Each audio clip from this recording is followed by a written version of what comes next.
Hi, hello, good morning and welcome to Spardha Lines Daily News Analysis for the KAS examination in English. Today we have picked up a couple of important articles from the Hindu which are very significant from your KPSC and UPSC examination point of view. This we have picked up from the Hindu, the Indian Express and Deccan Herald newspapers. But before we start with our today's analysis for the day, a quick gentle reminder. As we have been reiterating, for those of you who are planning to take up the KAS examination, what Spardha Lines has launched is the KAS Prelims cum Mains classes. This will be both on the live online pattern as well as on the offline classroom pattern, and these classes will be engaged by the faculty who have renowned experience in understanding how the KPSC examination works. So depending on the trends of the KPSC, they will ensure that you are able to crack the nut. We will also provide free fortnight current affairs magazine for prelims and mains. For those of you who are opting in English, you will be getting the English magazine, and for those of you who are opting it in Kannada, what you will get is the Kannada magazine. This will also include prelims and mains test series which are conducted fortnightly, special classes for communication and answer writing skills, one-on-one feedback and mentorship sessions, daily current affairs test as well as classes, complimentary access to Spardha Lines statewide monthly current affairs test, DSERT and NCERT foundation classes with study material crafted by the experts, and course that is strategically designed by the R&D team. That apart, we will also have is a NCERT foundation course for the IAS and the KAS examination. So what are you waiting for? Hit the like button, subscribe to our YouTube channel, share it with your fellow aspirants, and the link will be given in the description box where you would be able to call them and check about how this entire process works. Let's get started and look into the first article for the day. The first article says a demand that could hamper gender equality. The article here is speaking about the menstruation, the period during which a woman may face couple of issues. She may have her bodily issues and ultimately she goes through her own grievance. This is what the author tries to bring in this particular article. However, the first part of the article speaks about menstruating women were deemed unfit to enter a temple. See, basically there are two different issues. One is the holiday that women have to be given during the menstruation period. That's one concept. The other concept is about religion and its own principles. So the author is trying to equate two different perspectives, but I beg to differ with the author for the first part. She brings in Sabrimala temple issue, which is sub judice, which will be decided by the Supreme Court. But ultimately, when you are speaking about two issues, you should not be gelling two issues. What is about menstruation, only that should be spoken of, and whenever women are going through the period, they would have their own grievances. That is one part of the article. The author should have focused on that rather than bringing about the Sabrimala temple issue. Now, when we speak about Sabrimala temple issue, the author equates about menstruation, so on and so forth. But then why is a woman not allowed to enter into a temple is a different story altogether, and that is more to do with the religious affairs. The author should not have equated the religious issue with this particular gender equality issue. Why? That is because there is difference between discrimination as well as diversity. What Sabrimala temple stands for is a testament of diversity that is yet to be decided by the Supreme Court of India. So what is the Supreme Court looking into? The Supreme Court is basically looking into one of the concepts called as the essential religious practices doctrine. Let's understand what is this essential religious practices doctrine. When we speak about Article 25 of the Indian Constitution, it speaks about freedom of conscience, free profession, practice and propagation of the religion. The first concept that it speaks about is the freedom of conscience. What is this freedom of conscience? For example, let's say for example, I assume the God to have a form, or I may assume God to not have a form. So what I think internally in my thought process is the conscience. This happens to be the absolute right. When we speak about fundamental rights, most of them are qualified in nature. Only one fundamental right is absolute in nature, which is that article which is absolute in nature. Article 17 of the Indian Constitution is absolute in nature. What do we mean by absolute and qualified? When we say absolute fundamental right, there are no exceptions that are given in the fundamental rights. What do I mean by qualified rights? Qualified right means that there are fundamental rights that are guaranteed under the fundamental rights, which also means there are reasonable exceptions that are given. Not all fundamental rights are absolute. There is only one fundamental right which is absolute. Rest of them happens to be qualified right, which means they are not absolute, but there are some reasonable restrictions that are given. But when we speak about freedom of conscience, free profession, practice and propagation of religion, yes, it is a qualified right, but freedom of conscience happens to be absolute. Despite the entire article being qualified, but freedom of conscience happens to be an absolute right. What do we mean by freedom of conscience? What I think internally within my thought process, no one has right to disturb it. For example, I may assume that Lord Rama has is an idol. I have to worship him in the form of an idol. That's my right. No one has business to speak about it. Even if the state does want to interfere, the state cannot interfere in this particular case. Or I may consider that God happens to be a Nirakara form. So there is no form, that there is ultimately God everywhere. He is in the air. He is at this particular moment of time. I can see it. I can feel it. What I think internally, the freedom of conscience is absolute in nature. But the rest of it is not absolute. It is qualified. What do I mean by qualified? It means that there are some reasonable restrictions. What are these reasonable restrictions? Subject to public order, morality and health, and to other provisions of this part, all persons are equally entitled to freedom of conscience, right to freely profess, practice and propagate the religion. What is practicing the religion? Let's say for example, I have to perform the homas, I have to perform the havanas, I have to go, let's say for example, there are processions that takes place. These are the practices that I wish to continue. Or if a person wants, a practitioner of Islam wants to go to the mosque or a dargah, he would be able to go to that place. Or a person who is a practitioner of Christianity, he would be able to go to the church. So I can do whatever I wish to within the pressings of law, which is qualified in nature. And at the same time, what do I mean by profess? I say that this is a religion. This is a religion where I would want to wear a nama on my head, or I would want to wear a khadga in my hands. So I can profess my religion as well and propagate it. So I can hold seminars, have debates, so on and so forth. So when it comes to freedom of conscience, free profession, practice and propagation of religion, it is a qualified right. But when it comes to freedom of conscience, it is absolute, because the state cannot interfere when it comes to your thought process. So why are we discussing about it? That is because Article 25 of the Indian Constitution basically speaks about qualified right. So it means there are reasonable restrictions, which also means that the state would also be able to interfere if at all it is against public order, morality and health. But there is one principle called as essential religious practices doctrine. What is this essential religious practices? So the Supreme Court has come up with this particular doctrine to understand where the state can interfere, where the judiciary can interfere, and in what areas it would be able to interfere in the religious affairs. So in all those practices where it is compulsory under the religion, the state will not interfere.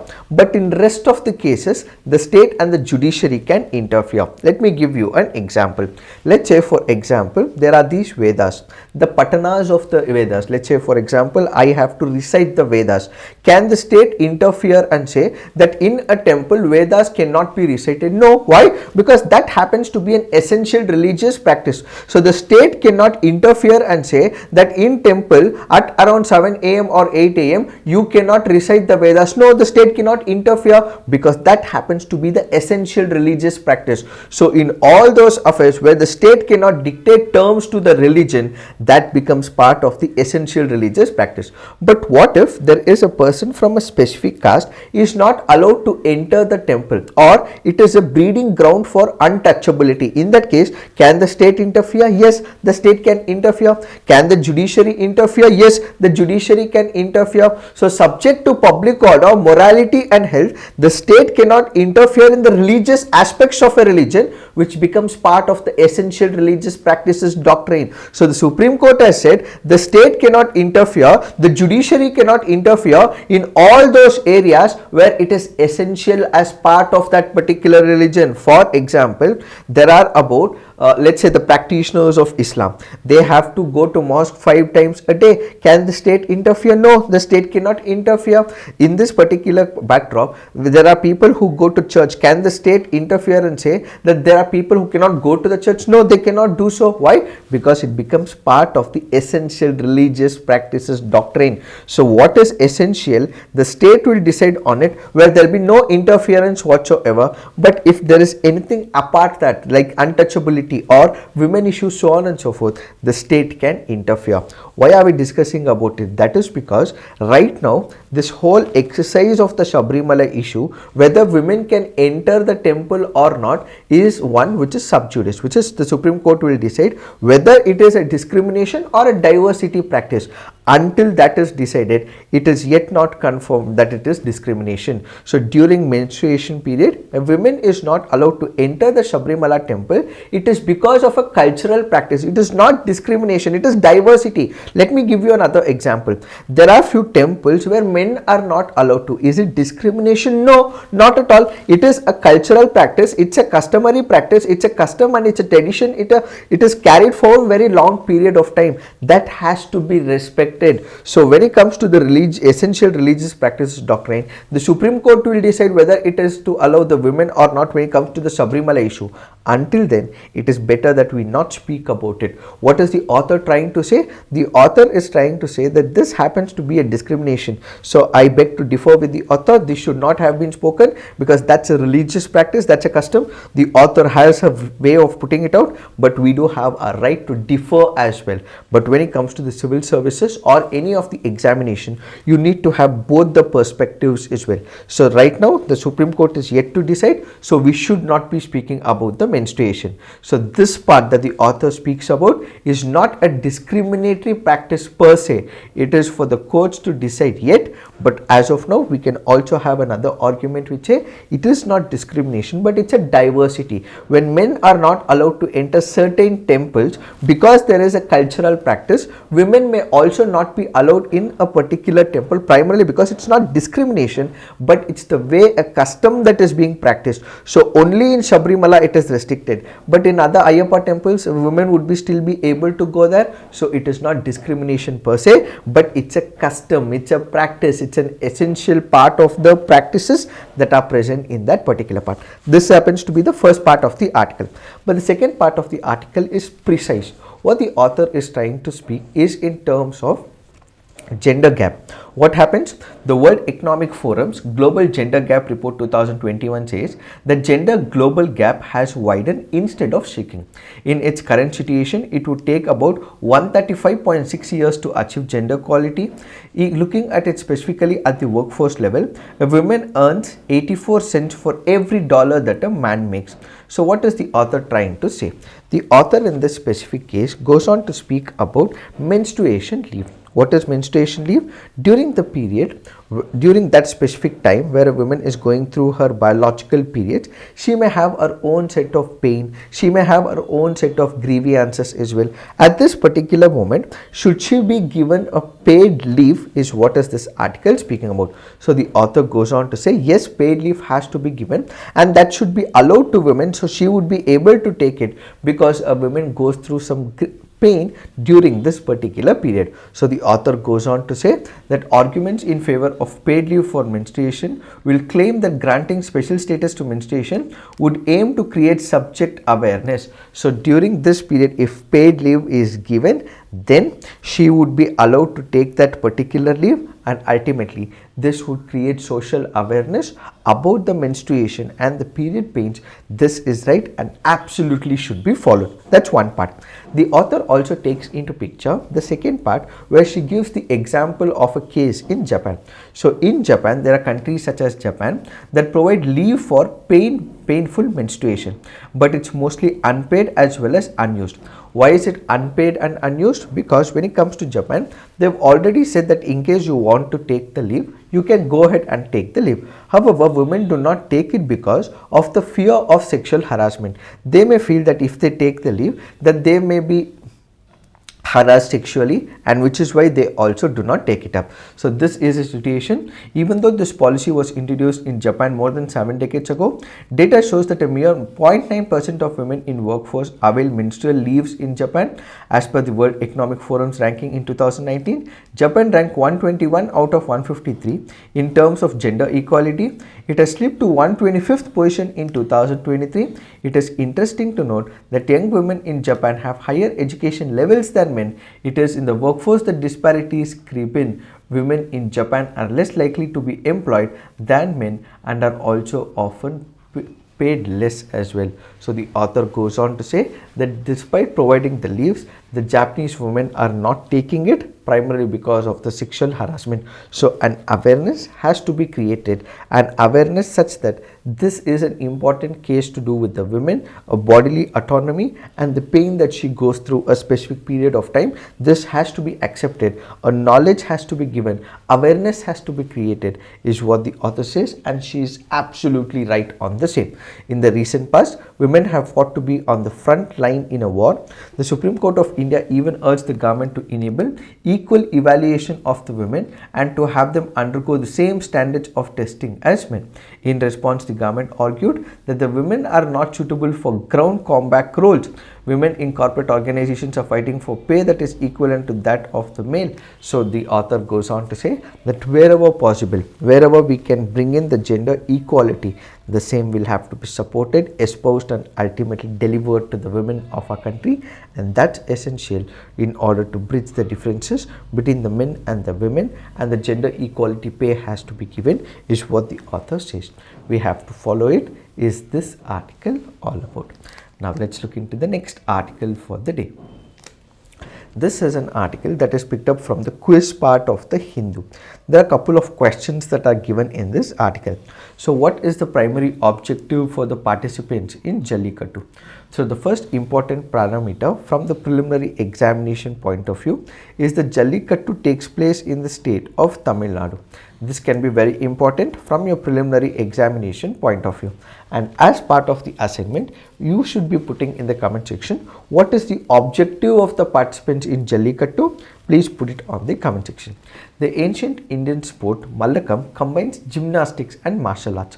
What is the apparatus used in Mallakhamb primarily made of? What is it made of? And Mallakhamb is from which state, is what you have to put on the comment section. We could have discussed this, but let me keep you inquisitive as well. Let me give you some assignments so that you can actually look into it, read more about it and put it on the comment section. So where is Mallakhamb from? It is from which state, is what you have to put on the comment section. There is a popular board game in India called as Pachisi. It is believed to be the predecessor of which modern game? So Pachisi is from which state? It is believed to be the predecessor of which game in India, is what you have to put on the comment section. Then we have this post which makes a mention of the two buffaloes here, and what we have is a person channelizing it. So which is this sport? This happens to be Kambala. Kambala is a sport that is played in the state of Karnataka. So this can be important from the preliminary examination point of view. So remember, it can be likely asked in your preliminary examination. So this happens to be a sport called as Kambala and it is practiced in the state of Karnataka. Then we have modern polo, which is believed to have originated in Manipur.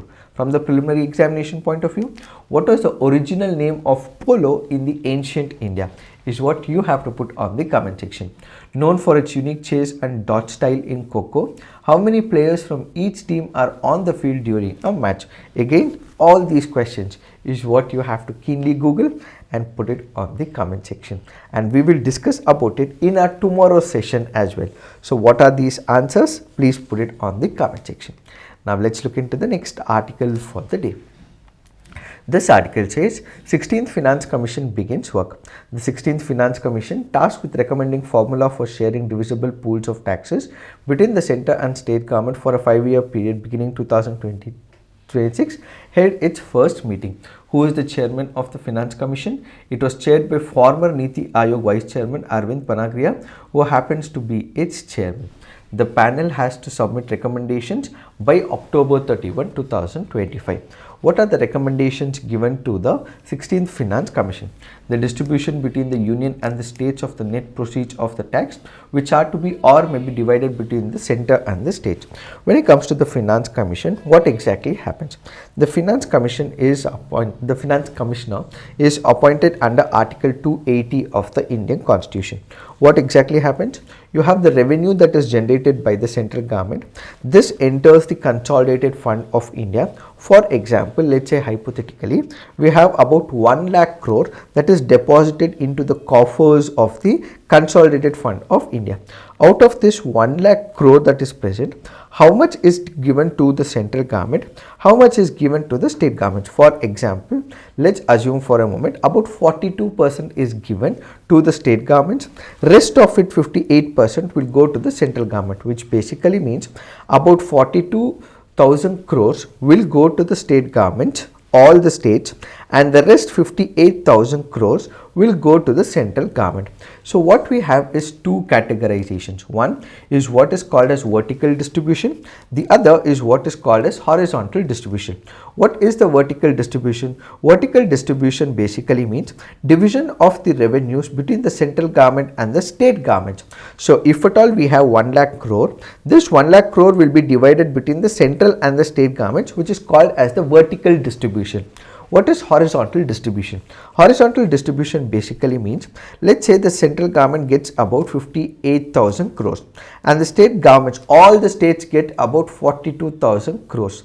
Out of the 42,000 crores, how each state will be getting the money? For example, out of this 42,000 crores, let's say for example, about 2,000 crores is given to the state of Manipur. About let's say another 2,000 crores is given to the state of Meghalaya. Or let's say we have Uttar Pradesh, which is getting about 8,000 crores. How is it divided within the state is what is called as the horizontal distribution. So the Finance Commission would basically be appointed by the government and they will decide the net proceeds between the central and the state governments on the vertical front, and within the vertical front, once it is divided, then states will be given a specific amount, and how much each state gets is what is called as the horizontal distribution. So the principles which govern the grant in aid of the revenues of the states out of the consolidated fund of India and the sums to be paid to the states by way of grant in aid to their revenues under Article 275 of the Constitution for the purposes other than those specified. The measures needed to augment the consolidated fund of a state, to supplement the resources of the panchayat and municipalities in the state on the basis of the recommendations made by the Finance Commission of the state. These is with respect to the 16th Finance Commission. Now, if we speak about Finance Commission per se, the President shall within 2 years from the commencement of this Constitution and thereafter at the expiration of the every 5th year at the earlier time, President considers necessary by order constitute a Finance Commission which shall consist of a chairman. Who is the present chairman for the 16th Finance Commission? Please put it on the comment section. I've already told you, but to make sure that you are keenly following the class, I'm asking this question. So who is the chairman of the 16th Finance Commission? Put it on the comment section. Apart from the chairman, what we will have is 4 other members to be appointed by the president. So it will be a 5-member committee. So this committee will have the chairman and 4 other members. Parliament by law determine the qualifications which are requisite for the appointment. So is the constitution giving the qualification of the members who should be appointed? No, that power has been given to the parliament. So the parliament can make a law, it can create a statutory provision for the appointment of the members. So there will be 4 members who will be appointed, who will be decided, what will be their qualification, what will be the experience, in which domain they have worked will be decided by the parliament. So the commission and the manner in which they shall be selected. It shall be duty of the commission to make recommendations to the president. So the distribution between the union and the states of the net proceeds of the taxes, the principles which govern the grant in aid of the revenues of the states out of the consolidated fund of India, the measures needed to augment the consolidated fund of a state, any matter referred to the commission by the president in the interest of sound finance, and the commission shall determine the procedure and shall have such powers in the performance of their functions as parliament by law confer on them. So the parliament can make the laws and ultimately give what they should be doing ahead when it comes to the division of the money of the net proceeds of the revenue of the Government of India as well as the respective states. And do note, once we have the Finance Commission that is appointed, it makes a recommendation. These recommendations are not binding on the government. They are voluntary in nature. So the central government may accept it, or it may not even accept the recommendation of the Finance Commission. For example, in the 15th Finance Commission, what the central government had accepted is the Finance Commission recommendation. So it had voluntarily accepted the recommendation, and the net proceeds were divided between the center as well as the state. But when it comes to this, remember, it is voluntary in nature and it is not compulsory. So whatever recommendations are made by the Finance Commission, it is not necessary the central government has to listen to it and ultimately implement it. The central government may implement it or may not even implement it. That's ultimately the discretion of the central government. These are some of the important parameters when it comes to the 16th Finance Commission. Now let's look into the next article for the day. This article for the day is important from your preliminary examination point of view. The article here is speaking about two places. One, the saboteurs hit pipelines in the city of Borujan and Safashar. So this can be very important from your preliminary examination point of view. So what is happening in Iran? So they were hit by this. What we have is Iran pipelines, and then these pipelines exploded recently, that is yesterday. And where was it hit? It happened in two cities of Borujan and Safashar. So they might ask you a question that Borujan as well as Safashar were recently seen in news are part of which country? So remember, they are part of the country of Iran. There are other important cities in and around Iran. So remember, we have Bandar Abbas, which happens to be an important one. Then we have Bushehr, which happens to be an important one. Shahri Khord, which happens to be an important city. And these are the important cities that you have to remember. Tabriz and Zanjan are all important cities. So they may ask you a match the following question or consider the following pairs. So cities on one side and the country it is present on the other side. So these cities can be given, and there can be a match of the following question, that is it present in Iran, is it present in Iraq, is it present in, let's say for example, Jordan, so on and so forth. So these two cities of Borujan and Safashar are present in the country of Iran, which becomes very important from your preliminary examination point of view. Now let's look into the next article for the day. This article says no more adjournment letters in after notice bail cases, says the Supreme Court. One of the primary reasons as to why we have pendency of cases is the adjournments taken before the court by the advocates. What are these adjournments? Let's say for example, a case is listed for hearing today. What happens? You will have is a list that will be updated on the websites every single time. For example, if it's the High Court or the Supreme Court, what you will have is the list which will be updated on that particular day. For the previous, in case you have the hearing today, the previous day, that is yesterday, what you will have is the list of cases that will come up for the hearing. So in this particular case, there are hearing cases that will come up before the Supreme Court. What do the advocates do? In case the advocates are not prepared, or they are prepared but there is an emergency that occurs, or let's say for example, they want to prolong the case for a very long period of time.